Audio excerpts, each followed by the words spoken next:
WKXX is live for the fastest 2 hours in sports talk radio.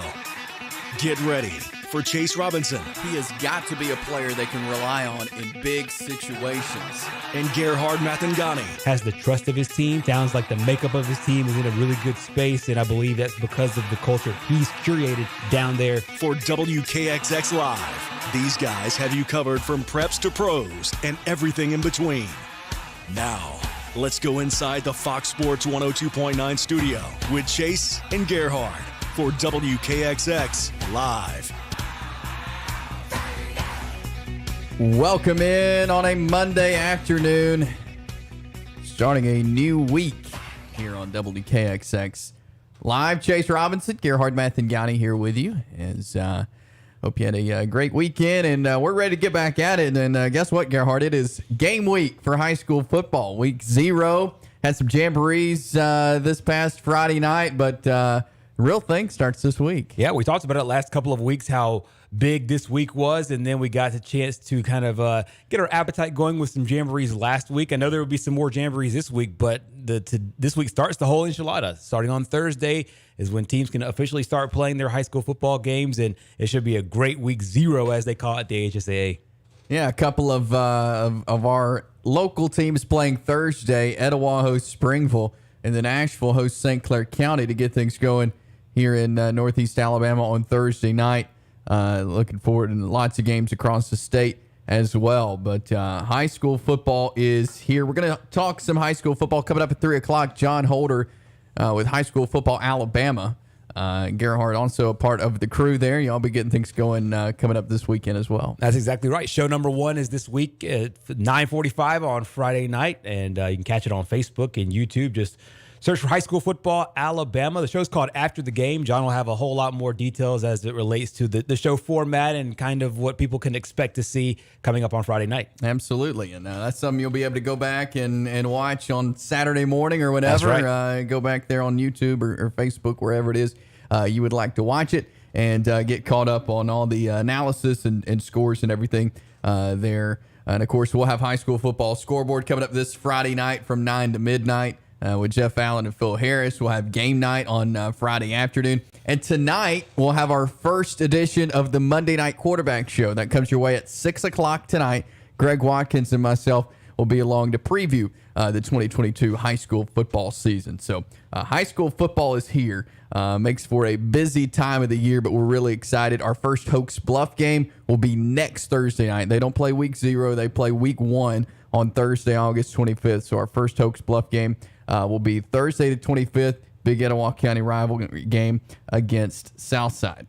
So that's kind of our high school football layout here. No Braves game here on WKXX tonight because of our high school football show, the Monday Night Quarterback. But we'll get you caught up and give you everything you need to know on Braves Mets tonight because it's a big series. But the Braves are riding a 6-game streak right now, Gerhard, thanks to a sweep down in Miami.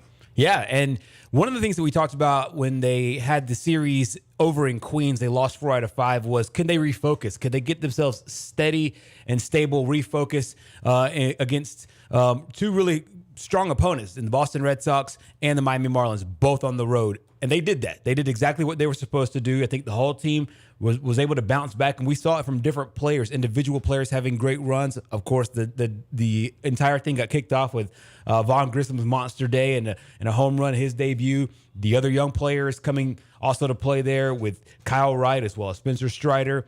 There was a few games where Austin Riley was really big. And then in this past series, I think the entire team kind of came together, and they won in different ways this past weekend, and they were able to pick up all 4 games against the Mets or against the Marlins, and they'll now play against the Mets. And it's exactly what you wanted to see, to end off a really long road trip that started terribly. They ended it off really well. Yeah, and it's riding 6 games again, heading into the 4-game series with the Mets. You're down 5.5 games in the NL East. You can't get the first place spot this week or in this series with the Mets, but you can sure make it closer. Exactly, and when you're a team that's trying to come back and you're a few games down, whether it was 4 games down, 4.5 games down, I think is where the number was when they first started their series before they played the 5 against the Mets. And then you have your the games that are against other opponents. You can't control what the Mets do against other opponents. You can only control the games that are in front of you. So the only way to dip into that lead right now is to try to get these games here at home. And this is a really tough home stretch. They go on the road and they had to play, at New York, at Boston, at Miami. Now they come back home against New York. And then right after that, it's the 3-game series against the Houston Astros. Yep. And so two really, really tough baseball teams. And so it's kind of just taking one at a time. And we saw in game 1 in their series against the Mets earlier when they had the 5-game stretch, they went with the young arm. They went with Kyle Wright, and then now they're going Spencer Strider. Obviously, continuing to keep the rotation the way that they want to. But this is a really important series, and I think it's an important series for both teams. And the Mets know how important it is for the Braves, and so I expect them to step their game up as well. Absolutely. So this will be a fun series. Braves Mets in Atlanta, there at Truist Park, and that series begins tonight. We'll see what happens. We'll update you on that tomorrow afternoon here on the show. Lots of college football to talk about today. I want to get into one bit of news here in just a second, but the first AP poll of the year is out, and we'll get to that later. Justin Hokanson of AuburnLive.com will join us at 2:30. And, part of fall camp, and we'll get to this with Justin, and we'll hear a little bit of Harsin later as well. Things are constantly changing in fall camp, and I think that's the case at Auburn right now. Some things maybe we thought were kind of set in stone are not. Exactly. One of the things about fall camp is a large part of it is, as far as predictions go, you're trying to predict basically a continuation of the spring. You finally put the pads back on, and so whether it's a quarterback battle, whether there's other position battles, most notably at quarterback, because Auburn had 5 guys going in, I think that they've now trimmed it to about the 3 that'll get the main reps. And so you have your predictions as they go in, but as you said, it's a really fluid situation, and different quarterbacks step up at different times. And especially with Auburn and with head coach Brian Harsin, he has already said on the front end, it is not just about who throws the prettiest ball, who throws the best ball. It's about trying to find a leader. And he talks about that over and over again. So what we see as media and as fans, a lot of times we get a small piece of the pie with which they're looking for as far as the overall complexities of trying to pick the guy that's going to lead the team or trying to pick the guy that's going to be a starter. Do you go with a guy that's maybe a little less talented but is a better locker room guy? Or do you go with the guy that has just more consistency? His ups and downs don't have these huge gaps between the two. Different coaches look for different things, especially at that position. And so a lot of the talk going into it was probably Zach Calzada was maybe the heavy favorite going in, and it looks like it's the winds have changed in a bit there. So it'll be really interesting to see how it all shakes out. Yeah, and when scrimmages start, coaches learn a lot, and I think that's the case for Auburn and Alabama. We'll get to both of those a little bit later on. Again, Justin Hokanson, AuburnLive.com, joins us at 2:30. But an interesting piece of news out of another SEC team, that is LSU, and that is Miles Brennan, quarterback in a competition there with Jaden Daniels. And it was made apparent to Brennan today that he was not going to be the starter, that Jaden Daniels would start for the LSU Tigers. So Miles Brennan is walking away from college football. You hate to see that. And this obviously comes on the heels, as you said, of losing that job. And you just don't like to see it just in general, but you kind of understand some of the frustration. Brennan played obviously a large part last year. New coach, new system. These things happen, and people lose these quarterback battles, and you just hope that you don't get these situations. You love seeing situations like you saw a few years ago with Jalen Hurts and Tua Tagovailoa. Two guys that absolutely, number one, root for each other, but two, they understand, hey, you're one play away, you're one injury away from being the guy that needs to step up. And so at LSU, obviously, there's other quarterbacks that are there on the roster, but it looks like the former Arizona State transfer Jaden Daniels will get that start, and then now Garrett Nussmeier looks like the backup for the starting job there at LSU. But there's obviously a lot of things that go into this situation, so I don't want to try to pretend that I know Miles Brennan's situation 100%, knowing maybe what he thought going into camp, and then everything that he has seen, everything that's happened ever since he's left camp. But last year, a really solid season, a little over 1,100 yards, 11 touchdowns, just 3 interceptions. Really kind of stepped in that role there at quarterback for the LSU Tigers. But it looks like the starting job now will go to Daniels, and the backup job will go to Nussmeier. Yeah, so very interesting there. And an interesting note that I saw on Twitter earlier regarding Miles Brennan is he had NIL deals with Raising Cane's, Smoothie Kings, Small Sliders, Game Coin, and Hollingsworth Richard Ford. And because NIL is not based on performance, even though he hasn't played a game yet, he is still Right. going to get all the money from all of those deals. Yeah, and I think this is another interesting wrinkle as it relates to NIL. How many of these things will be performance based and how many are not? Of course, Right. the language in each contract will be a little bit different, but it looks like Miles, he has a situation to where if he transfers and goes somewhere else, then he'll still have these deals. He'll still have these companies that are behind him, watching for him, his name, image, and likeness, and especially if he can go out somewhere else and go find another job as a starting quarterback somewhere else, then he can go in and because he's the new guy and because he's making headlines and he's making news, he can give those brands a little bit extra Yeah. love and maybe some attention they probably wouldn't have gotten otherwise.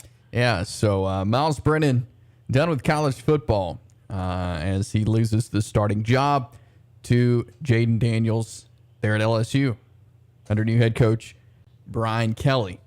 We'll get to more college football coming up in just a little bit. We'll have our weekend review coming up on the other side. Again, Justin Okenson at 2:30. We've got a lot to get to as we move through the show today. So keep it locked in right here. This is WKXX Live. Jason Gerhard with you here on Fox Sports 102.9.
We are back here on WKXX Live, Fox Sports 102.9. Chase and Gerhard here with you. Hope you're having a great Monday so far. As again, we've entered game week for high school football week 0. Be listening tonight, 6 o'clock, Monday Night Quarterback Show, every Monday night at 6 p.m.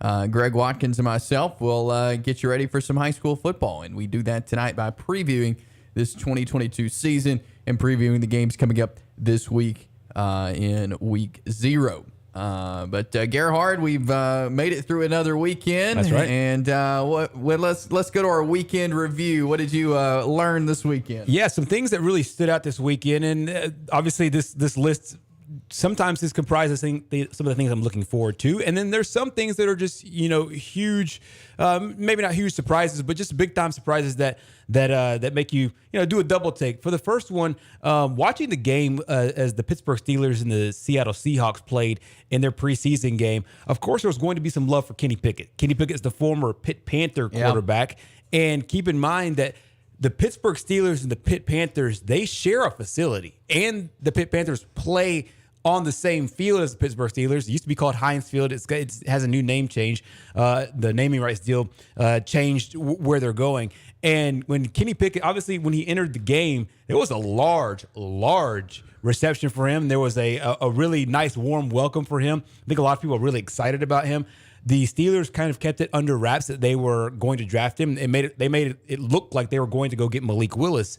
And out of nowhere, it's like, oh, well, they're getting Kenny Pickett. Well, Pickett was really impressive in the game against the Seattle Seahawks. 13 of 15, 95 yards, 2 touchdowns, and his team won 32-25. I'm not saying that as a rookie he will get that starting job. I think it's still going to be between Mason Rudolph.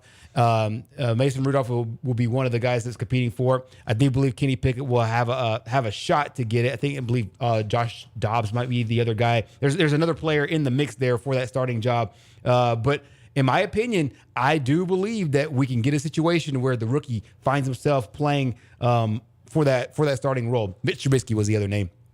Trubisky and Mason Rudolph are the other two guys that I think a lot of people going into the first game of the preseason and into the regular season thought that, Kenny Pickett will be number 3 behind those other two guys. And I think that he worked himself in a large way to get himself to that number 1 spot. So Kenny Pickett getting the warm reception, number 1, that was to be expected, but it sounded like a regular season game. So They're really excited to find who was coming next after Big Ben's retirement. Meanwhile, just next door, the Atlanta Falcons, they played their preseason game as well. A guy that stood out to me was Desmond Ridder, the former Cincinnati quarterback. He had a 21-yard touchdown pass with about 1:30 left in order to give the Falcons the lead. They ended up beating the Lions 27-23.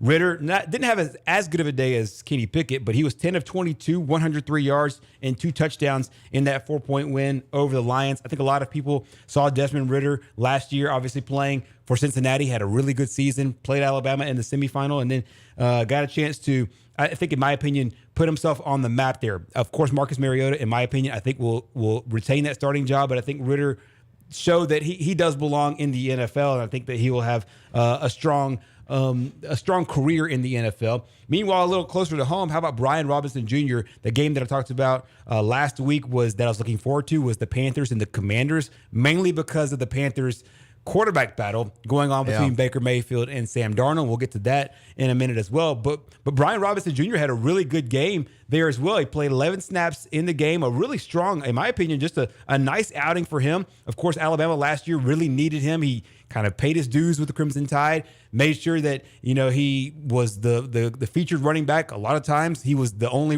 scholarship running back on the team a year ago. He's a guy that so you could just easily root for him. He just seems to be a guy that just wants to, make sure that, he does everything to be a team player overall. And I think that he really did that. And I think he's got a great NFL career ahead of him. And cross your fingers that he stays healthy. But he had a really nice run there for the Commanders. And then how about in baseball, some news that broke on Friday night? How about Fernando Tatis Jr. Getting hit with an 80-game suspension because of a banned substance? Now, he says that he inadvertently took a substance, and the name of that substance is escaping me right now. But he said that it was an inadvertent, accidental thing. So he is trying to fight it. We will see where Major League Baseball stands. But for all the good positive stuff that has come out of San Diego as of recently with the big trade and getting Juan Soto, and the big trade also getting Josh Bell and Josh Hader, and making moves to see if they can catch the Dodgers and be one of the teams that is firmly there in the playoffs from here on out. It stinks to see this, and you hope that it is accidental, and you hope that the suspension does get cut down. I would love to see him play in the playoffs, but obviously if he serves the 80-game suspension, that's done. So Tatis Jr. capping it off with the some of the things that shocked me in the world of sports as I looked at it on my phone and saw the red alert, and Fernando Tatis Jr. will, looks like as of right now, sit out the rest of the year. Yeah, not a notification I was expecting to get for sure. I want to go back to the Falcons for just a second. Desmond Ridder, I agree with you there. He looked good, and I was reading some things throughout the weekend on the Falcons and everything. Do you think that Ridder is the future quarterback in Atlanta? I don't think he's a future quarterback in Atlanta right now, because I do believe what they're trying to do this year is they're seeing how far they can go with Marcus Mariota. But if they don't win a lot of games, and we talked to D. Ledbetter not that long ago about just this team is not expected to have such a great season. But I do think they want to see what they have with him. Yeah. Because if they don't feel comfortable with Marcus Mariota or Desmond Ridder, and of course, let's just say they go on to have a 3-win season. Let's say they're 3-14 or they're 4-13. Well, they'll be picking at the top of the draft, and they'll have their choice at C.J. Stroud, or they can go right over to Tuscaloosa and go get Bryce Young. And I think that's kind of the mindset. So I think Ridder does have a place in the NFL. Whether that place is Atlanta, I'm not sure, mainly because of the guy that's in front of him right now, Marcus Mariota. I don't know if he beats him out. And if they have too bad of a year, they'll pick at the top of the draft, and they'll go get a guy that I think is better because I think C.J. Stroud's better, and I think Bryce Young's better than Desmond Ridder. So I think he has a home, but maybe somewhere else. Yeah, great point there. As the Falcons do get a win, though, in their the first preseason game. I know it's preseason football, but I think that Atlanta should be thankful for any win they get this year. Absolutely. And of course, these are two teams that aren't expected to have great seasons, but there's a lot of people who are kind of high on the Lions, a little bit higher than they were last year, I should say. I think a lot of people understand that Lions are still rebuilding. They still have a whole lot to do, but you just hope to see some positives coming out of the preseason. Obviously, getting the win is one of those things, and then having your rookie play really well there on the road as well was really a nice look there, I think, for the Falcons. There you go. So Falcons will be back in action. I think this later this weekend they'll be back playing, but plenty more NFL preseason coming up later this week, and we'll get into some quarterback situations, just like in college football in the NFL this time in the preseason. We get to learn a lot about quarterbacks. That's exactly right, and we get to see a lot of the young guys. That's why the preseason, to me, really it's got its value in trying to find the back end of your roster. For the most part, your main 40 to 45, possibly 47 guys are all set. You're looking for those last few guys there on the roster that could come in and help you out. And a lot of times you're trying to also find that second quarterback and that third quarterback, create some clarity on QB1, QB2, and QB3. That's right. So we'll be keeping an eye on the NFL as preseason games going, and about the second week of September, regular season will begin there in the NFL. But we're inching closer and closer to college football.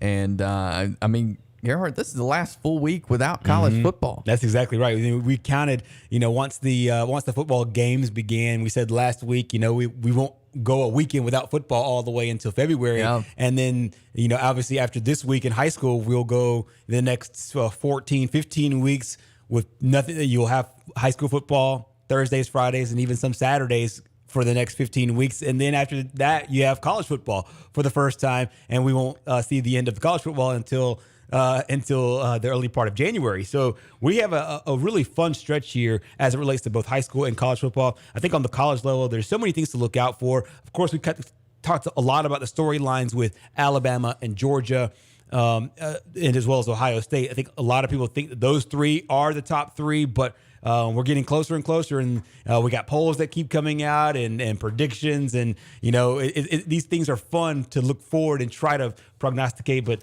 we'll see how it all shakes out. Absolutely, and we're going to talk a little Auburn football coming up next. A lot going on down on the Plains. They had their first fall scrimmage on Saturday.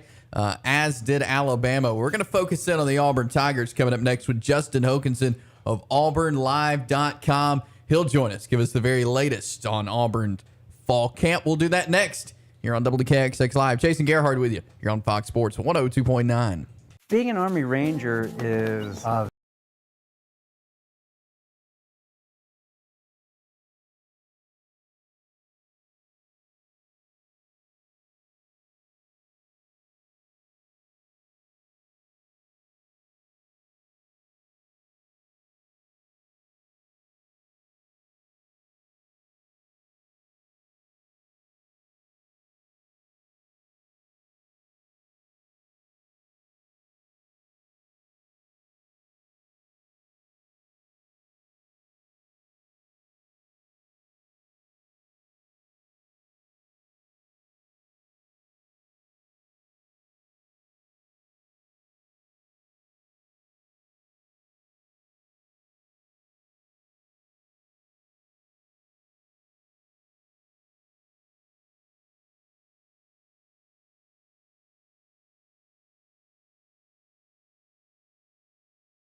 Fox Sports 102.9 and 99.7.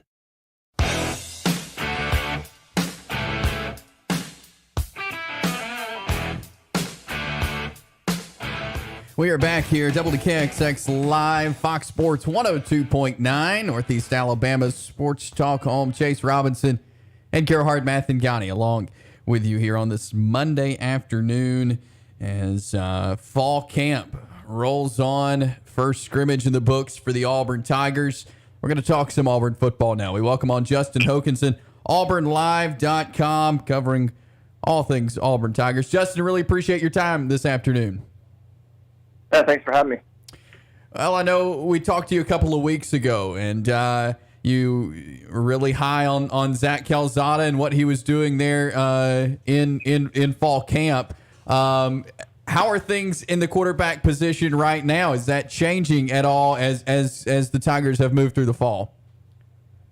Yeah, I think the big surprise is that Zach has just been really inconsistent during fall camp. I think he entered with the expectation from both people inside the program and out that he would step up and win that job. He certainly has the physical abilities to do it, but just inconsistency day in and day out, I think has surprised some people. It's probably surprised Zach. And I think that's put him behind in the race. And then you have somebody like TJ Finley who has been there for a year, knows the offense, knows where people should line up, things like that, and has been steady. I don't think any quarterback has been superb, but he's been steady. And when you're talking about what Brian Harsin wants in a quarterback, that's up there. I mean, yeah, you got to have the ability, but he wants somebody that they feel like they can trust and be reliable. And so far, it's been TJ Finley more than Zach Calzada. And so I think TJ Finley leaves that scrimmage on Saturday with momentum. And, we'll see how they do this week. They've got a week, and then they got a scrimmage on Friday. And then after that, reps are going to really be narrowed down. I'm not sure a decision's been made internally just after one scrimmage. But if TJ were to have another solid week and another decent scrimmage, it might be his job going into that opener. The one thing I will say is I don't think this quarterback competition is necessarily going to end when a starter's named. I mean, I think you've got three guys that bring something different to the table. I don't think any of them have been so much better than the other. And then you've got Mercer and San Jose State. So, I mean, there's potential to get multiple quarterbacks in those games. And so I could see there being a starter, but I could also see this quarterback competition still ongoing in practice, even when the season starts, and still ongoing even leading into Penn State. I'm not saying they're going to, flip-flop starters, but I don't think it's just going to be starter named and that's the guy no matter what. I think the competition will still go on in practice, and that there will be opportunities for all three of those guys, regardless of the decision. Absolutely. That third guy was obviously Robbie Ashford. And to me, judging baseball in the 8A game and some of the clips that I've seen in the first few weeks of fall camp practices is that he brings a different element to the table as far as his athleticism.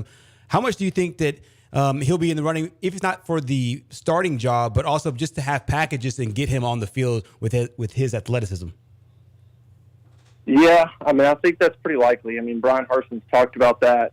When we talk about Robbie Ashford to him, you kind of see him kind of light up a little bit about what he can do with his legs.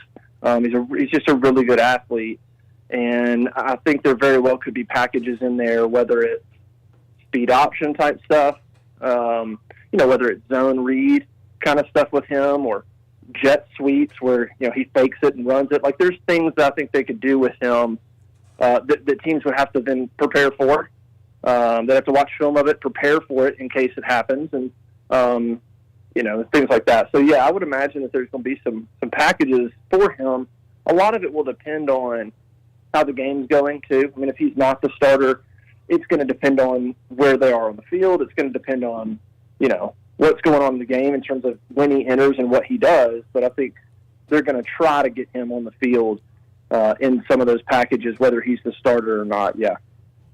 Justin Hokanson, AuburnLive.com, joining us here on the All-American HVAC Service Hotline.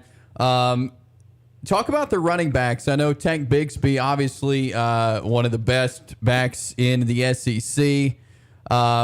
Who are some other guys? I've been seeing Damari Alston, maybe a guy who's stepping up. What's the running back position looking like?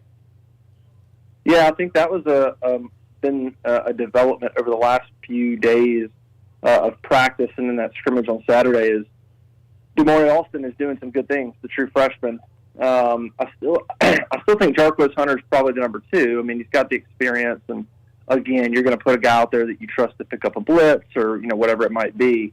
But I think Damari Alston is doing some things to get himself in the rotation, and for the coaches to think about how do we get this guy carries in the game. I think he started out probably fourth string or something behind Tank, Jarquez. You have Sean Jackson from Hewitt.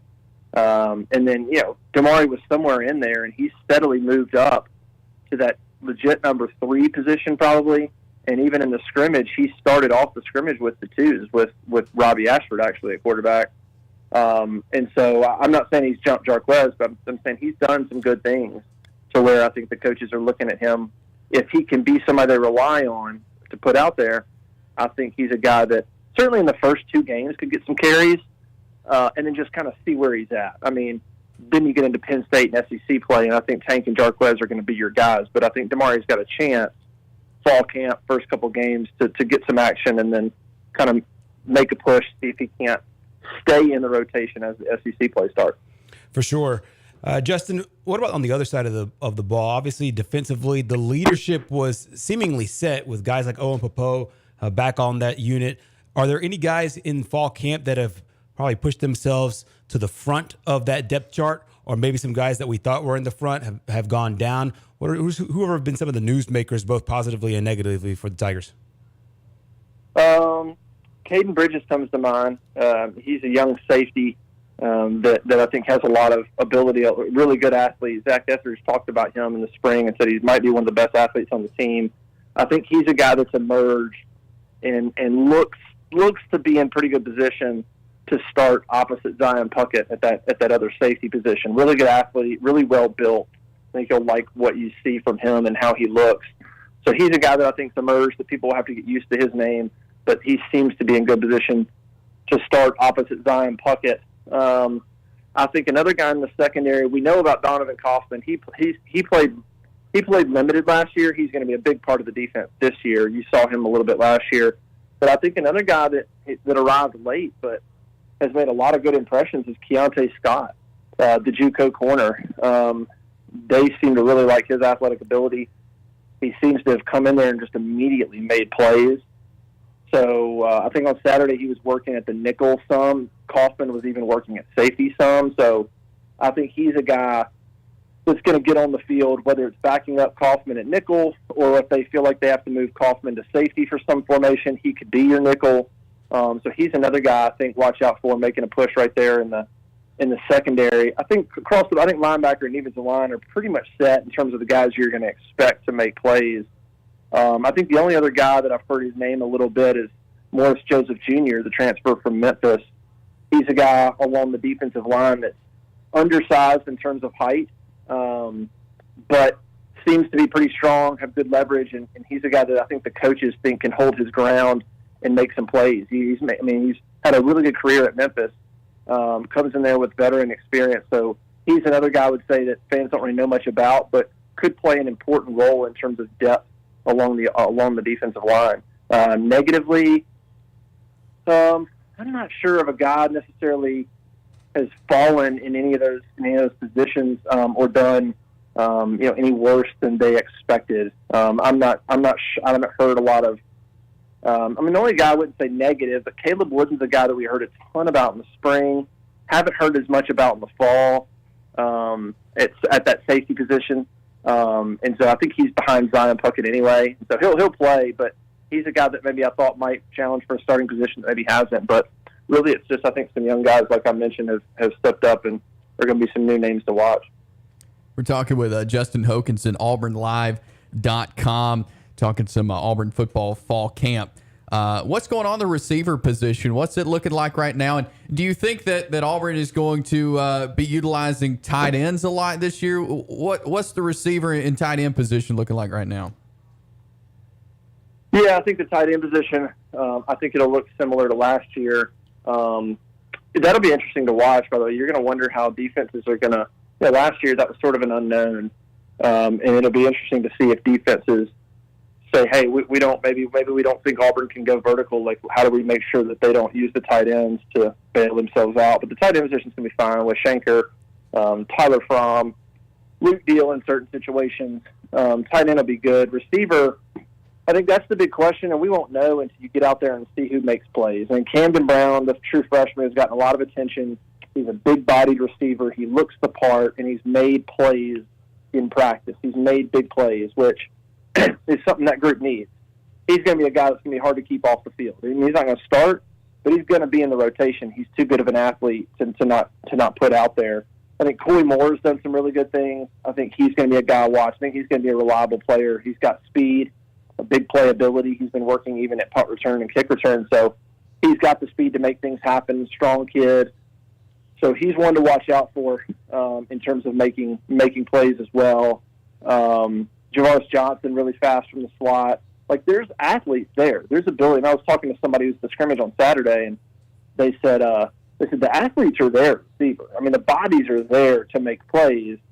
It's just going to come down to, one, the offensive line doing their job and figuring out quarterback. But, I mean, they seem to think there's athletes there at receiver to make plays. You just got to have everything else come together. So I think those are going to be some new names to watch, Coy Moore and Camden Brown, and then Javaris Johnson, who's been there but could have a breakout season from that slot position. He could be a guy that has a lot of catches.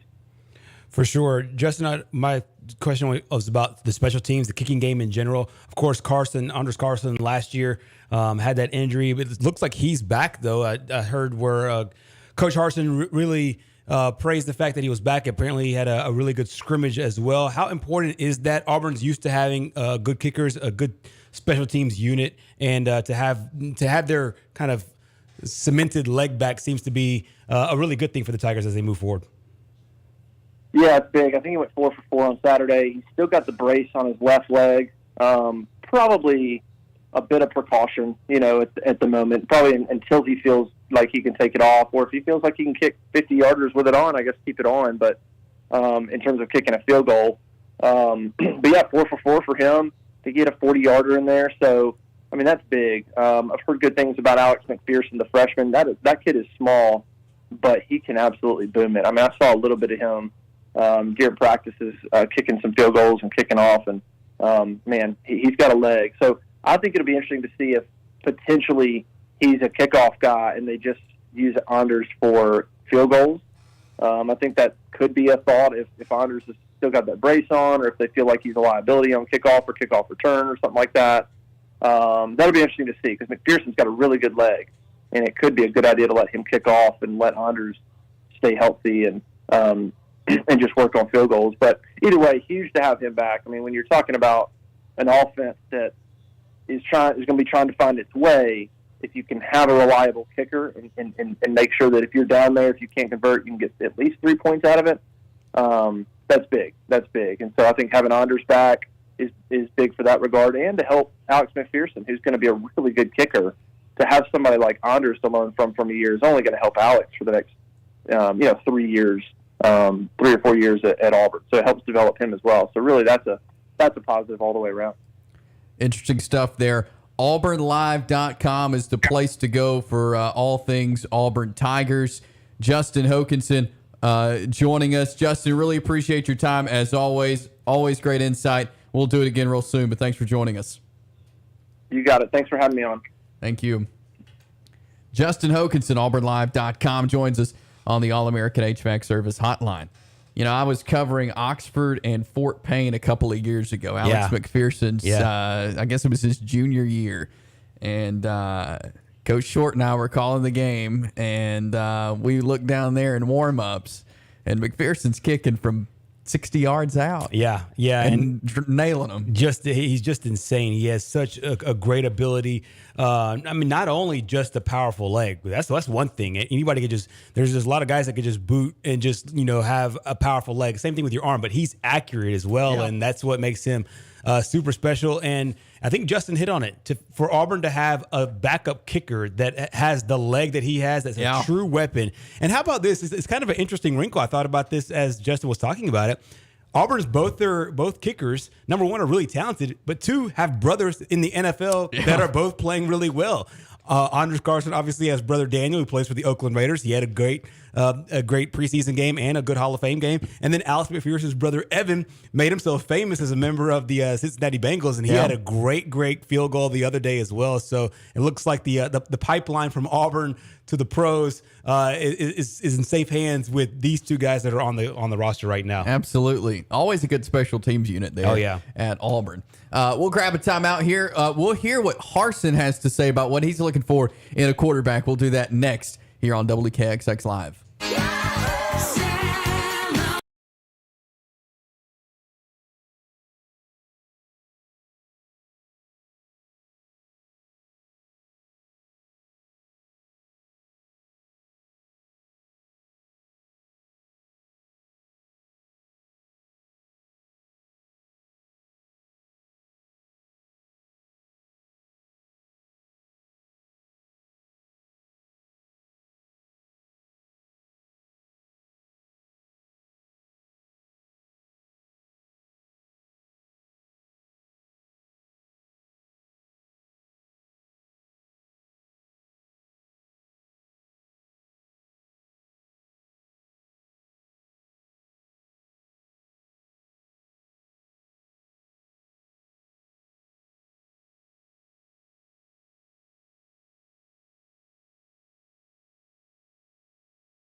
Here on Fox Sports 102.9, Chase Robinson, Gerhard Mathangani here with you as and it's been a busy show so far. And we were just talking about the quarterback situation going on down in Auburn, Right? And you hear some things, and like the media was not open to the scrimmage on Saturday. And I know Justin Hokanson has great sources feeding them this information. But it's a little surprising. I mean, that Zach Calzada has not been as consistent as we thought he was going to be. That's exactly right. And we've had a few practices in order to get that information. And then it looks like in the game situation, and Coach Harsin was really complimentary of all the quarterbacks in his post scrimmage press conference. But it does seem that a lot of people's expectations were going to be that Zach Calzada was going to be the guy. And it looks like that he, from a talent perspective, he is. It's just that he's just not consistent enough. And that's a key word that I think a lot of coaches like to use just in general. but I think maybe behind the curve a little bit as far as the consistency goes, and that just might just be repetitions. He just might need to get reps because keep in mind he did not play in the spring because he's injured.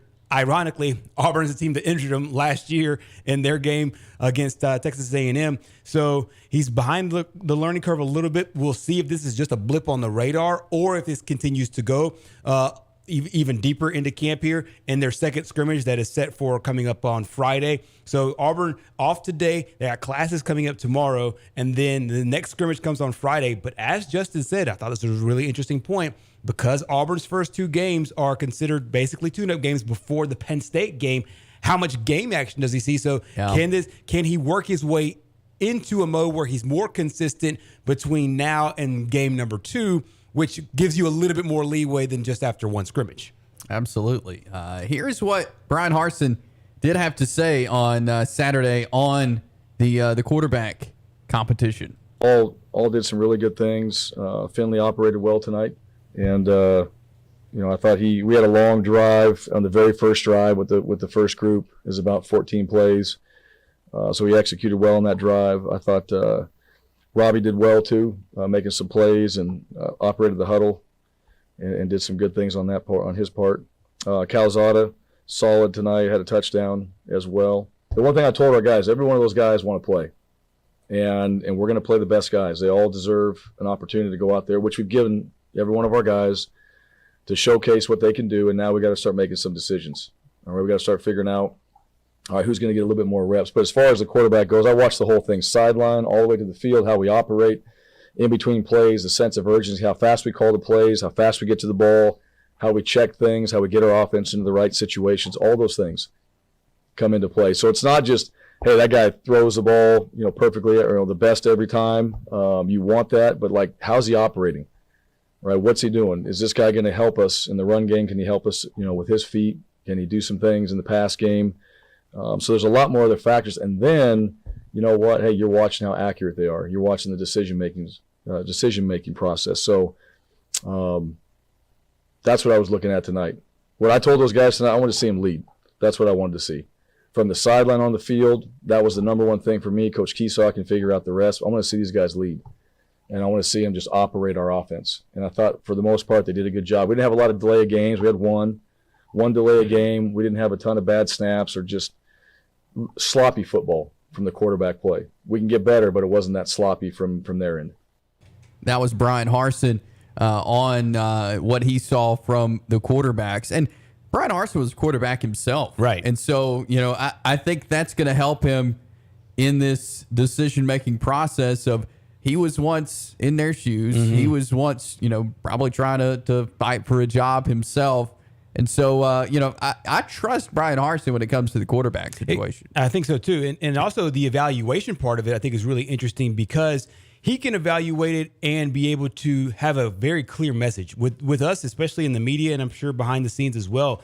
He's got a very clear message to all of these guys about exactly what they're looking for as they go on. He talked about in the evaluation, it's everything, guys. All you guys want to play. You guys are all talented to play, or you wouldn't have gotten scholarships to come play at Auburn University. However, what we're looking for are all of these traits, both on the field and off the field. He's made it really known, really clear about what the coaching staff is looking for, and then giving guys honest evaluations on the back end. So it looks like they gave it to them after the spring. And it looks like now after the first few practices, they have another set of data, some talking points. Then they'll move forward from here to the next set. And scrimmage 1 in the books. They'll go scrimmage 2 on Friday. We'll get more and more clarity as more data keeps coming in. But then, as Justin said, don't be a bit surprised if all these guys are continuing to battle even through first couple weeks of the season. Yeah, it'll be certainly interesting to watch, see what happens down on the plains. We'll get to some Alabama from their first scrimmage coming up in hour number 2. Here, a little Saban audio.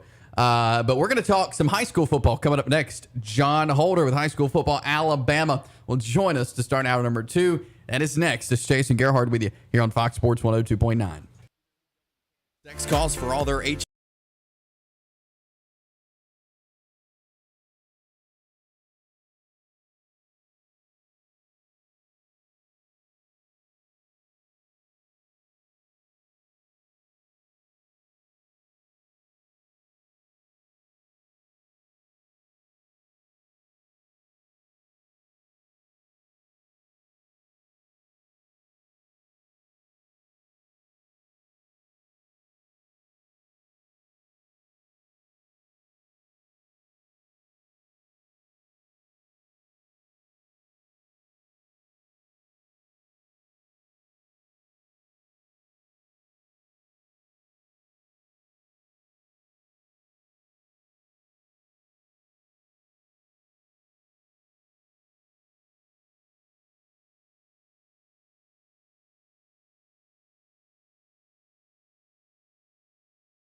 WKXX Live. Hour number 2 on a Monday afternoon. Welcome in. It is WKXX Live, Fox Sports 102.9. We are Northeast Alabama's only sports talk station. We are your sports talk home. And we are excited about some high school football. Week 0 is upon us as it is game week. Had some jamborees this past weekend, and we'll kick off the season coming up this weekend. John Holder joins us now on the All-American HVAC Service hotline from High School Football, Alabama. John, how are you today?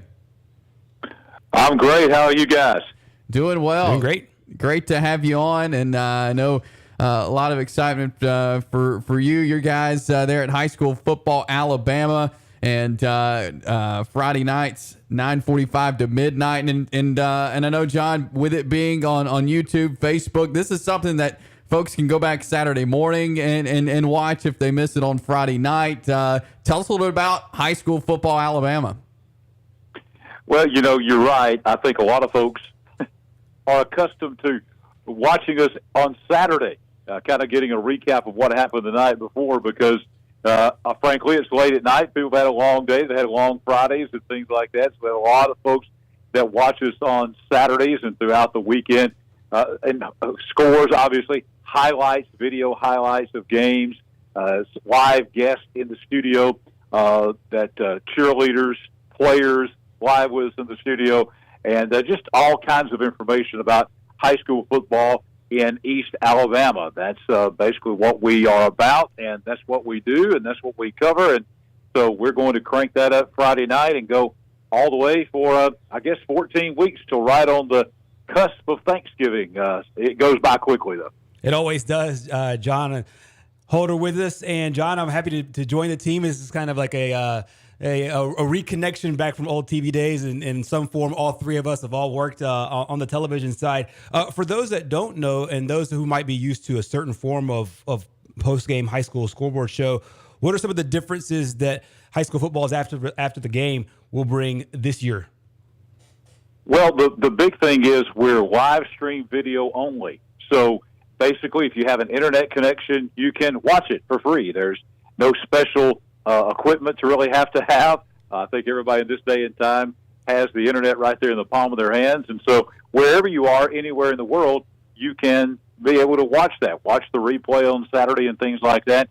I think, obviously, one of the things that we're going to bring in that has been really phenomenal in technology-wise is with Skype and Zoom, we are able to bring in folks from around the state of Alabama as our guests, and folks can actually see those folks. So the Skype and Zoom, we're bringing in coaches, we're bringing in the folks from the Alabama High School Athletic Association, we're bringing in media people from around the state of Alabama who normally we wouldn't be able to see those folks, and now we can actually do video interviews with those folks. And, one of the things I'm most excited about is the fact that Gerhard, myself, and Coach Michael Short together, we're going to kind of change the whole format of things. We're going to go really in-depth with analysis, kind of breaking the games down, talking about the teams and what it means as far as region standings and things like that.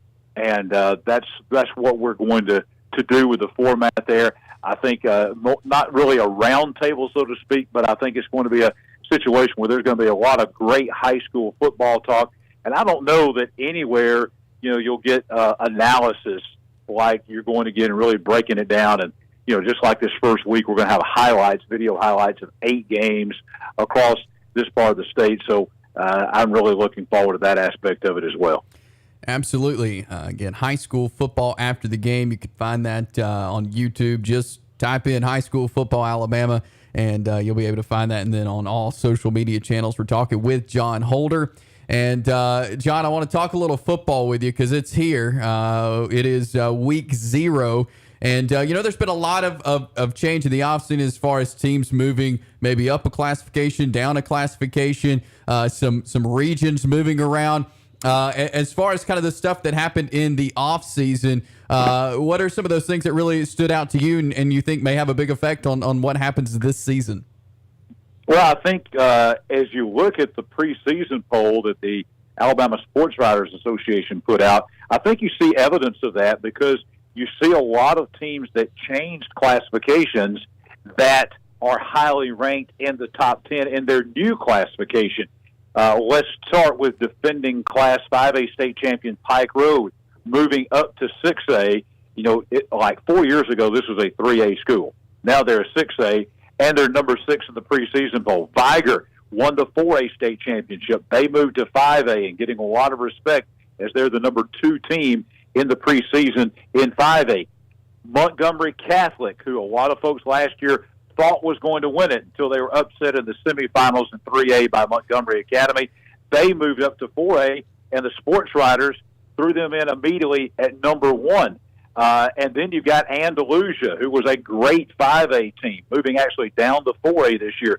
They were at number 3 in the poll. We mentioned Montgomery Academy. They also moved up from 3A to 4A. They're in the top 10 at number 6. Gordo, Mars Hill Bible, Alabama Christian, St. James, Mobile Christian, Madison Academy. All of those teams either moved up or down into Class 3A. So in the preseason top 10, you're sitting there with basically 6 of the top 10 teams in Class 3A in the preseason, guys, were not in Class 3A last year, and then a couple of more, 5, of course, who had been a 2A power, moved to 3A. They're back down in 2A, promptly ranked number 1 in the preseason poll. And Spring Garden, who for the entire history of the school had been a 1A, moved up the last 2 years to Class 2A, now moving back down to Class 1A, and immediately the sports writers put them at the number 2 spot to begin the season in Class 1A. So these are not just teams moving in. I think that's the big thing, guys. It's not just teams that are terrible, bad teams that are changing classifications. We had a lot of really great teams, state championship caliber teams that changed classifications this year, and that's going to create a lot of interesting matchups that we maybe have never seen before in classifications, and especially some teams that maybe have never met before that now they're in the same classification, and when we get to playoff time, they may meet for the first time ever. 100%. John Holder joining us from High School Football Alabama this Friday night, 9:45 after the game begins. You can catch that on Facebook as well as on YouTube. John, here, week 0, as the AHSAA calls it, you have games that count. You also have some jamboree games. Let's stick with the games that count, the counter games. What are some of the ones that might pop out to you as far as interesting storylines and just some of the things that we will see starting on Thursday night when games kick off and then going into Friday? Maybe some games both in this area and some games around the state that'll catch your eye. Well, one of the games right there in your backyard is going to be at Jim Glover Field in Attala. That's going to be Etowah taking on Springville. Etowah with a new head coach in Matt Glover. I think a lot of the Etowah fans are interested to see what Etowah is going to look like. You and I got a preview of that Friday night at Spring Garden, right, as they played both Ranburne and Hanley. Then, I think you start looking at a matchup that not a lot of people are talking about, a couple here. One is Winterboro at Cedar Bluff, and you're thinking, why is that an interesting game? Well, because longtime Winterboro head coach Alan Beckett is now the head coach at Cedar Bluff, and now he's playing his old school. You also have, which I think is just a totally under-the-radar game in the entire state, Carrollton, Georgia, powerhouse, tradition-rich team from over in West Georgia, coming to play at Titan Stadium against Gadsden City on Friday night. I think that's going to be a huge game as well. And, there's a lot of teams are playing this week. Another game that I'm looking at that I think is going to be pretty interesting over in Calhoun County is going to be a lot of folks talking about Anniston at Walter Weldon, but I think the old Hatchie at Sachs game is going to be interesting at Jack Stewart Field because both of these teams were very, very good last year. 2 of the top teams in Class 3A. They're in different regions this year, and there's a lot of mystery. Sachs lost a lot. Hatchie lost a lot. So where do those teams stand? I think that's 2 of the mystery teams in all Class 3A in the entire state of Alabama, and they're going to play each other right here week 0 right off the bat. We're talking high school football with John Holder of High School Football Alabama after the game. And John, you mentioned Spring Garden a second ago, moving back down to Class 1A. And we've seen them, like you mentioned, in 1A for a long time. And it was one of those things they couldn't quite get over the hump there in second, third round of the playoffs. now that you see some of these teams like Mars Hill Bible and some of these other guys who have moved up out of 1A, how does that help the chances of Spring Garden kind of being able to get over that hump as they've had kind of a stall there in the playoffs? Well, I can tell you over the last couple of years with talking with the Spring Garden folks a lot, they are almost sick to their stomach that the last 2 years they were not in 1A, because I think there's a belief out there, not just in football, but in a lot of other sports, girls basketball, boys basketball, baseball, certainly football, that they would have made Super 7 appearances. They would have made won state championships, particularly in girls basketball, maybe Final Four appearances on the boys' side, maybe a state championship appearance or two on the baseball side of things if they had been in 1A. So they are glad to be back in Class 1A. And on the football side of things, two of the best teams ever in Spring Garden history, probably the best team 2 years ago in 2020 that they've ever had, came while the only 2 years in school history that they've been in Class 2A. And I think there's a strong feeling that if they had been in 1A, they would have been in the Super 7 at least one, if not maybe both of the last 2 years that were in 2A. Nothing you can do about that. That's water over the bridge.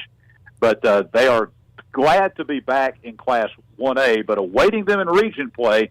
And right off the bat, their first region opponent is going to be the Wadley Bulldogs coming to Spring Garden in just a couple of weeks, the team that represented the North last year in Class 1A at the Super 7 in Birmingham. So it's not going to get easier, at least right off the bat.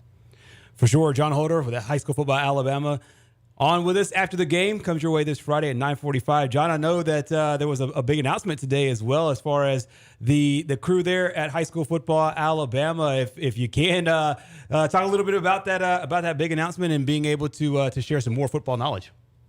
Well, we are going to unveil something kind of old and new. The old part is we're bringing back a full-color high school football preview magazine of all the teams here in East Alabama. As a matter of fact, there'll be previews of 40 teams in that magazine. And, of course, all your schedules, week-by-week schedules. I'll have some Super 7 picks, which may or may not be right. And we will probably not right. And we'll have a lot of other information in there as well. The new part of this is not a printed magazine that you have to go out and pick up somewhere and try to track down, and if they ran out of them, you're just out of luck, or you're trying to search and find those. This is a digital-only magazine. This is where we're going. And so later on today, just be watching our Facebook page at High School Football Alabama, and we will have that posted. The best thing to do later on in the day will be go to our website at highschoolfootballalabama.com. That's highschoolfootballalabama.com, and the magazine will be there. It's free, doesn't cost anything. You can sit there at your desk, on your phone, iPad, laptop, computer, whatever it is, and sit there and scroll through and read the magazine online. Don't have to worry about finding one, running out, anything like that. You can reference it at any time. And so we're super excited to be able to bring that. You and I were both part of a magazine like that for a lot of years, and now we're very, very pleased to be able to bring that back and give folks a lot of high school football information as we not only this week, because there are a lot of teams, as you mentioned, that don't play this week that will open up next week, but over the next couple of weeks, really all the information you need about high school football here in East Alabama you'll find with our magazine. Exciting stuff with High School Football Alabama after the game. That begins this Friday night, 9:45, YouTube, Facebook. You can watch it anytime there at your convenience. John Holder talking high school football with us. John, really appreciate you coming on with us this afternoon. We'll be watching you on High School Football Alabama after the game. We'll talk to you again very soon, but thanks for hanging out with us this afternoon. Guys, I appreciate the opportunity very much. I can say with confidence, it's football season. Let's go. Yes, 100%. Thanks, John. John Holder, High School Football Alabama, joining us, and excited about that magazine coming out. I know you guys have been working hard. Gerhard part of the team. If you missed that, he is part of the high school football Alabama team there. You could see him on after the game as well. But excited about that magazine. We've both been part of the old version of the magazine, so it's great to have a new version out. Yeah, and it's the digital copy version, so you don't have to, as John said, run out to a convenience store or a restaurant to go out and get one. You can have one, and you have it right there on your phone, on your tablet, on your laptop, wherever, and you can just save that. You can just save the file, save that tab, and you can always go back and look up all the teams, though. But it is football season. It's number one, it's here. But then secondly, I think that all the hype for the season, especially here at the very, very beginning, you get to feel all the teams that all have hope, because everybody's 0-0 right now. And so we have some of the favorites and some of the things that we always think will happen.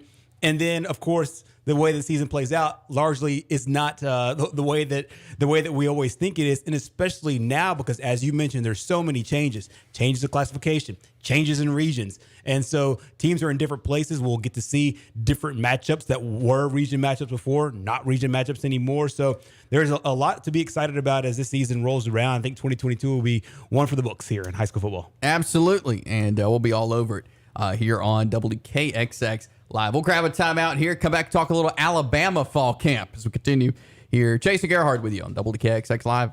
Being an Army Ranger. Hey, slow down, buddy. This ain't Talladega. And that race car driver's number on your back window,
We continue here on WKXX Live, Fox Sports 102.9. Chase Robinson, Gerhard, Mathangani, along with you this afternoon.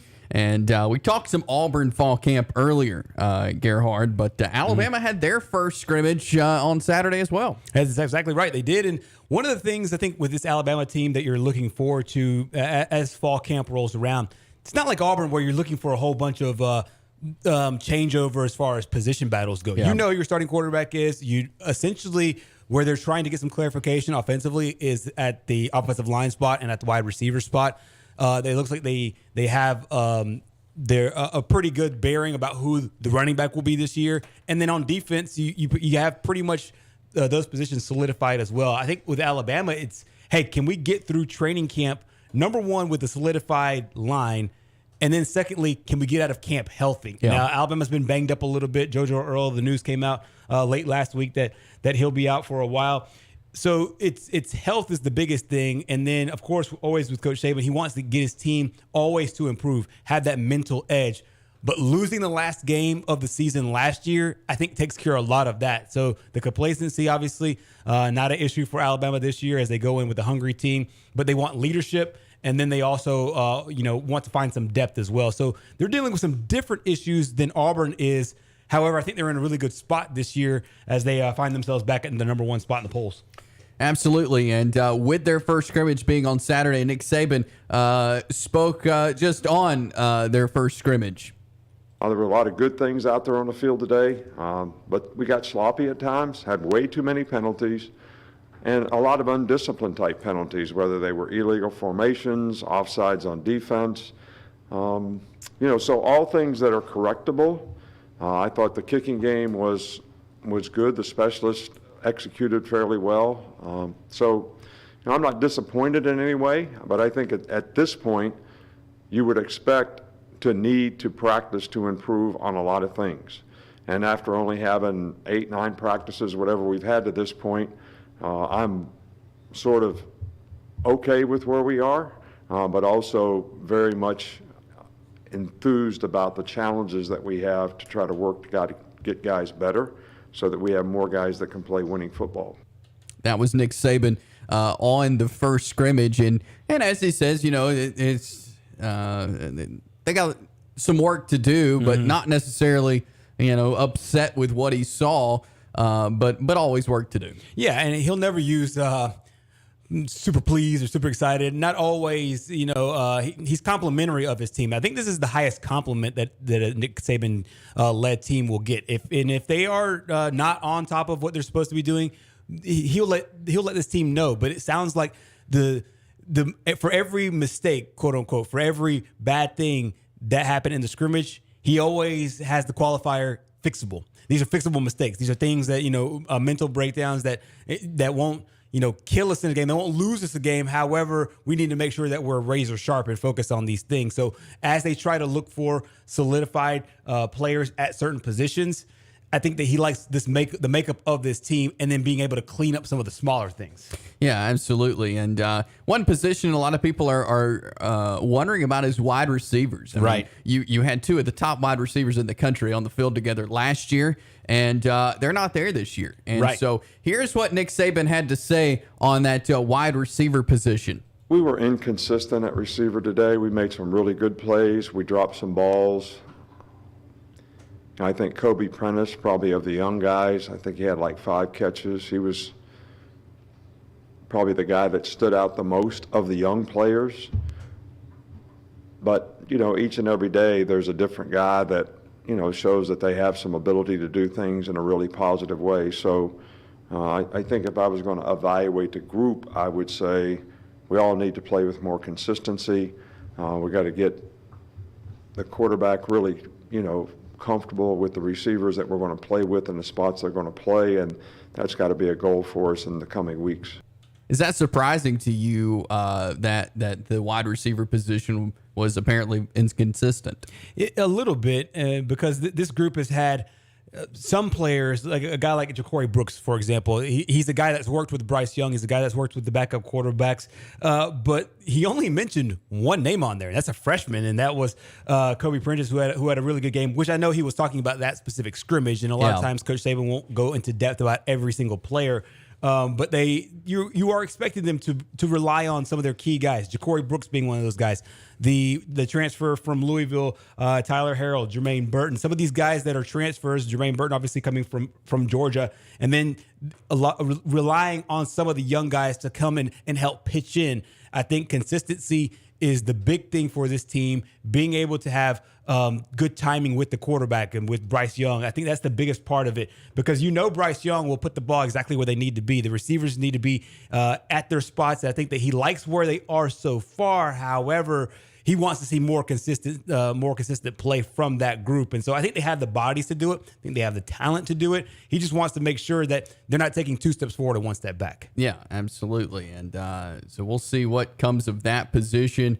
And when you have the Heisman Trophy winning quarterback, I know Bryce Young has the arm to get it to the receivers, but I think Coach Saban brought up a good point, is they got to be on the same page. These receivers who have not worked as much with Bryce Young. Exactly. And I think that Alabama, I think the fans, maybe the teams, I think everybody on the offense was a little spoiled last year, because just how quickly it seemed last year and the year before, where Bryce Young was able to mesh very quickly. Obviously the year before with Mac Jones, but very quickly mesh with John Mechie and very quickly mesh with Jamison Williams. It was seemingly a very seamless transition between the quarterbacks when Mac Jones got there, or Mac Jones started, and when Bryce Young started, with the receiving core that they had with the guys that I just mentioned earlier, who ended up unfortunately getting hurt late in the season. And they want some of that same consistency, and I think it's not going to happen. It hasn't happened as fast as it has with Mechie, Jamison Williams, and some of the other guys. But I think they do have guys that they can rely on. And it's not just the receivers. I think the pass catchers in general, whether you're talking about a Jahmyr Gibbs that can catch the ball out of the backfield, whether you're talking about like Cameron Latu, the tight end for this football team, I think that they're looking for all the pass catchers to have some consistency with the quarterbacks. And I think it's just repetitions. It just takes time. And they're obviously one scrimmage down, and they'll have a couple more before the season opens. Absolutely. And so Alabama rolling through fall camp. And we'll talk a little Jacksonville State fall camp coming up tomorrow. They had their second scrimmage on Saturday. But I want to get into some NFL coming up next. There's some quarterback battles on the professional level, too. We'll dive into those when we come back. This is WKXX Live. Jason Gerhard with you on Fox Sports 102.9.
Welcome back in. It is WKXX Live. Chase Robinson, Gerhard, Mathangani here with you on a Monday afternoon as we cruise through here. As lots of preseason NFL going on right now. We've talked a lot of college football, specifically with Auburn, about their quarterback competition. Well, there's plenty of those going around in the NFL as well. That's exactly right. And we have a couple of really interesting ones. And I think going into camp, and it's a lot like what we talked about with the Auburn Tigers, we have certain things that we're thinking are the case, but then the competitions really have to play themselves out. The quarterback battles of note. One, the Atlanta Falcons that we talked about earlier. It seems like Marcus Mariota has that job, but Desmond Ridder, after a great preseason game number 1, he looks to be in the mix there. The Seattle Seahawks, a pretty well-known battle between Geno Smith and Drew Lock. Of course, the Seahawks looking to replace Russell Wilson, and if either one of these guys don't have a good season, are they now looking for a franchise quarterback in the draft? Whether it's a Bryce Young, whether it's a CJ Stroud, those are the two guys that are getting a lot of the love. Also, QB out of Kentucky as well. For the Pittsburgh Steelers, we talked about it earlier. It looks like Mitchell Trubisky is the guy that will lead that football team. Mason Rudolph running for that second spot, but then Kenny Pickett had a really great preseason game 1. Can he work himself into that quarterback battle? But the one of note is the Carolina Panthers in the quarterback competition between Baker Mayfield, Sam Darnold, and even Matt Corral, the rookie out of Ole Miss. He seems to be having a really strong run in camp. Now, he didn't play all that much in the preseason game, but Sam Darnold is on the roster. He's going to get paid, I think, $18 million this year. And then they traded, obviously, for Baker Mayfield. The Cleveland Browns will pay most of Baker Mayfield's salary. Yeah. So the Panthers are only on the hook for about $5 million. They put some other stuff in Baker's incentive. So it sounds like the Baker has won the job, but the coach, the owner, the offensive coordinator are all saying that, hey, this is a real quarterback competition. Both guys played in the preseason game the other day, and Matt Rule met with reporters and talked about some of the things that he's looking for both of his guys. I think Baker and Sam have both done some good things. I don't think it's kind of like the Auburn situation that Justin talked about. Nobody's really been head and shoulders above the other one. So, so Matt Rule is really, really optimistic about his guys and talked about the way that they played against the Washington Commanders in the preseason game number 1.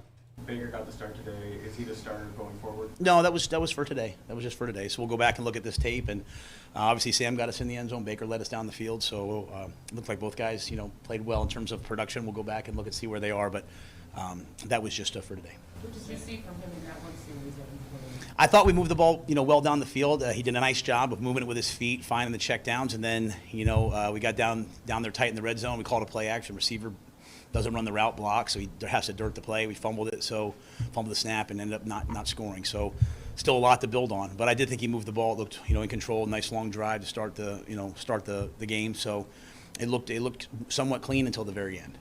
So the Carolina Panthers won that game 23-21 over the Washington Commanders.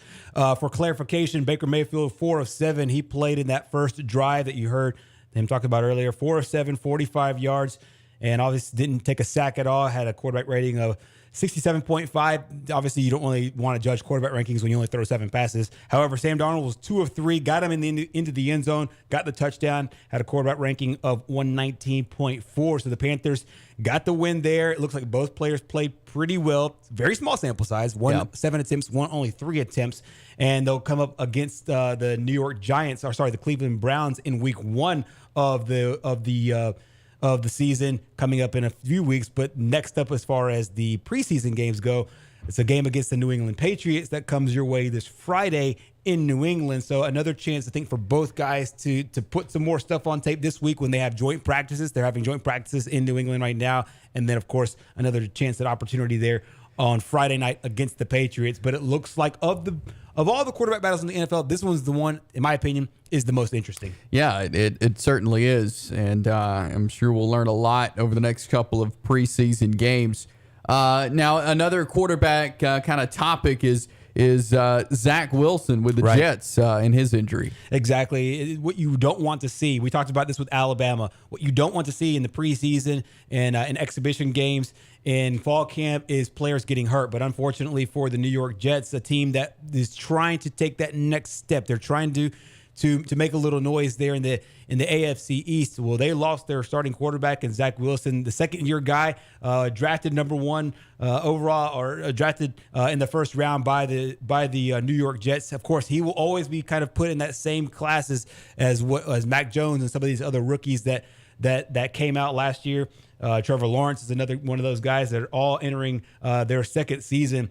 He did have an injury, and apparently, according to the latest reports, he will undergo arthroscopic knee surgery coming up tomorrow. So they flew him from where they played their preseason game the other day in Philadelphia, flew him across the country. He'll meet with the guy that is the team doctor for the LA Rams that will do that arthroscopic knee surgery tomorrow. He's doing that out in Los Angeles. And it's one of the things that you don't want to see, obviously, with your second-year guy trying to build up on this team, on the momentum from last year. But this is a situation where they are right now. They're trying to stay optimistic about it. It doesn't look like this is going to take them out for a very long time. They're saying 2 to 3 weeks, which I think is relatively, it's really ambitious. Yeah. But modern medicine has gone a really long way, but it looks like they'll have to scope out that knee. They'll find out more information once that knee gets scoped coming up tomorrow. But their head coach, Robert Saleh, talked about some of the things that they're optimistic about as they, continue to look forward towards health, and some of the things that they're hoping to see and hear with the doctors with Zach Wilson. They'll know more once they get in there. We're optimistic, but he's not out of the woods until they get in there and make the decision. Are you? I know you were hesitant to say you were optimistic the other night. Are you feeling a little better now that you've been able to get it? Based on all the information that's been presented to us, feel good. But again, as I'm learning, you never know. If there is, say, the opener is the target for Zach, there could be an unintentional rush from him to I want to be ready for the opener and kind of start trying to cut the corner to make sure he's there. Would you ever think about just saying, you know what, opener's not happening, take your time, let's make sure that you get back when you get back, you're right? That's a fair point. It's a really good question. I think that's all going to depend on what happens here with the surgery, and the feedback we get from the doctors, working with Zuff and gathering all the information before we even come remotely close to making that decision. But yeah, that's all valid and something that we'll all talk about once we get all the information we need. So the Jets won that game 24-21 over the Eagles in preseason game number 1. Zach Wilson, for clarification, 3 of 5, 23 yards. When he got hurt, it was a non-contact injury. Of course, your head always goes to ligaments, and it looks like it's not, the damage isn't too bad, though. So they're calling it a bone bruise, and then maybe a slightly torn meniscus that they're hoping can be repaired really fast, and they're hoping for the opener. But as you heard, they're staying cautious. Yeah, and I think that's important. And I was wondering the same thing. I'm glad whoever asked that question asked it. Right, because you don't want to rush a guy like that back on the field. Exactly. And him being way too ambitious and wanting to get out there and lead his team, like I know he wants to do, but you also want to be healthy come later on in the season. Exactly. And young bodies do heal fast, and he's a second-year guy, so we expect the healing process to go well, but you don't want to rush him out there before it's necessary. And also with the New York Jets, let's just be honest, they're not winning the Super Bowl this year. I don't think that a lot of people have them winning a ton of games this year. They just want to see a little bit of build-up from last year. And I think because of that, the rush shouldn't be there, and it sounds like the rush won't be there with the New York Jets. Mike White looks to be the guy that will take his place. And Mike White, he's a good, serviceable guy. He's been in the league for a really long time. They have a really brutal schedule early on. So in my opinion, I think they're handling this the right way, trying not to make sure that they rush their second-year guy out of there, even though I know that they're trying to take that next step with them. So the good news is that the injury doesn't look to be too severe, but they're also trying to be cautious, which I think is the smart play. Absolutely. You got to be in situations like that. Hopefully he can get back and get at it soon there for the New York Jets. And more preseason games coming up later this week and into the weekend there as far as the NFL. Baseball also going on. We'll get to that next because the Braves and the Mets play this week. We'll break that down for you when we come back. Jason Gerhard here on WKXX Live on Fox Sports 102.9. We'll be right back. The Big Deal Store. Save 50% or more with coupons.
We are back here on final segment on this Monday afternoon here on WKXX Live. Jason Gerhard with you at 3:47, and we got the Monday Night Quarterback Show coming your way at 6 o'clock, so no Braves baseball on the air. But the Braves are in action, Gerhard, in a huge series tonight. You're 5.5 games behind this team. You got to make up ground. You're on a 6-game win streak. It sets up nicely. It certainly does. And the Atlanta Braves, as we mentioned, that 6-game winning streak, but the Mets are also playing really well. Their last 10 games, they're 8-2. Of course, a couple of those were over the Braves there.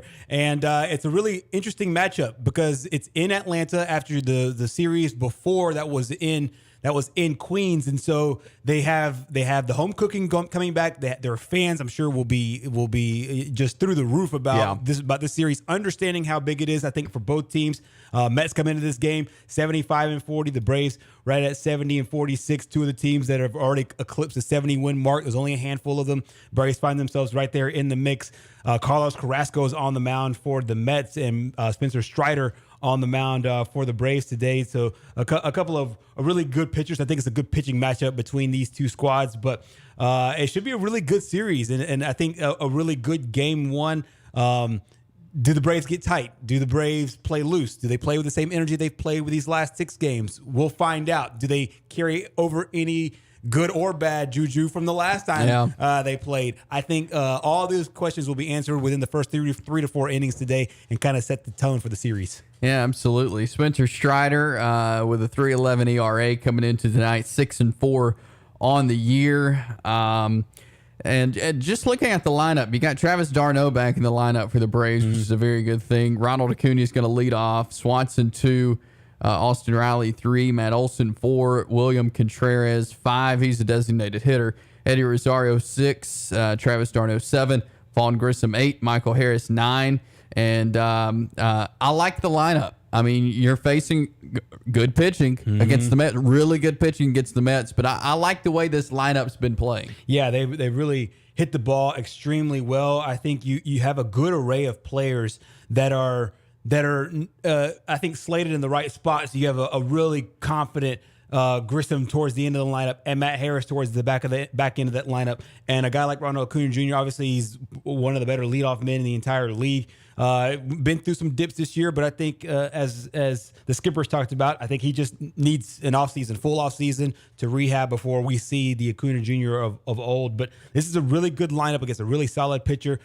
Carrasco 13-4 on the year, 3.76 ERA with 123 strikeouts on the season, allowed just 13 home runs. So I think the matchup is really important and really good for the Braves as they enter their 13th game against the Mets. And we talked earlier about their previous series, but they'll play, it looks like 7 more times throughout the year. So the opportunities against this particular team are inching closer and closer towards its end. So this is a really important series. Absolutely. And the Braves hit the field tonight in game 1 with the Mets. Confidence is going to be key. And you see this sometimes, really in all levels of sports. When you're facing a team that people are saying better than you, that has beat you several times this year. Right.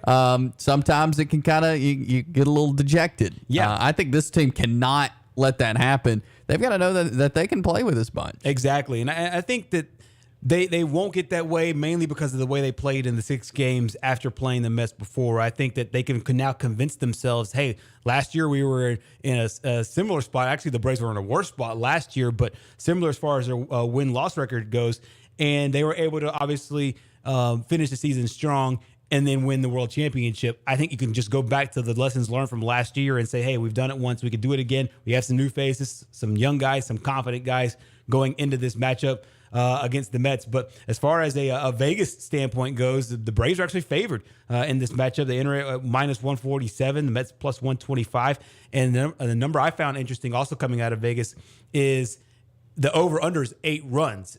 We've mentioned plenty of times that the Braves have a great record when they score 5 runs and more. So getting 5 on Carlos Carrasco won't be easy, but I think that the Braves have a really strong bats coming into this one, and obviously a really good record when they're able to post 5+ runs. Absolutely. We'll be watching Braves Mets tonight, see how they start the series off, and we'll recap it for you coming up on the show tomorrow.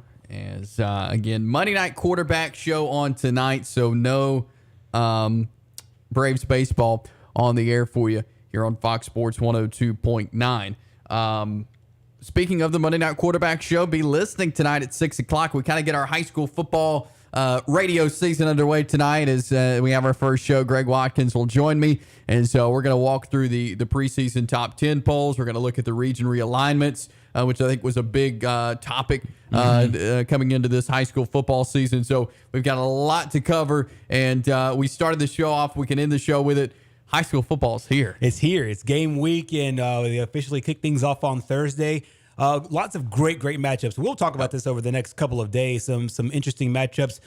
There's a great one going on over in Montgomery at the Kickoff Classic to start off the season, and the AHSAA does a great job of putting a solid game there at the Crampton Bowl to start the season. That game this year, one of the two games, is the Hoover and Auburn, two teams ranked in the top 10 of the Class 7A poll. So yes, it is all interesting. It's great that we're here. A lot of talk, a lot of chatter, but we're finally here on game week. And I think if you're a high school football fan, if you're just a fan of football in general, this is a really good time. And I think that it will deliver with all the new storylines and so much to keep up with.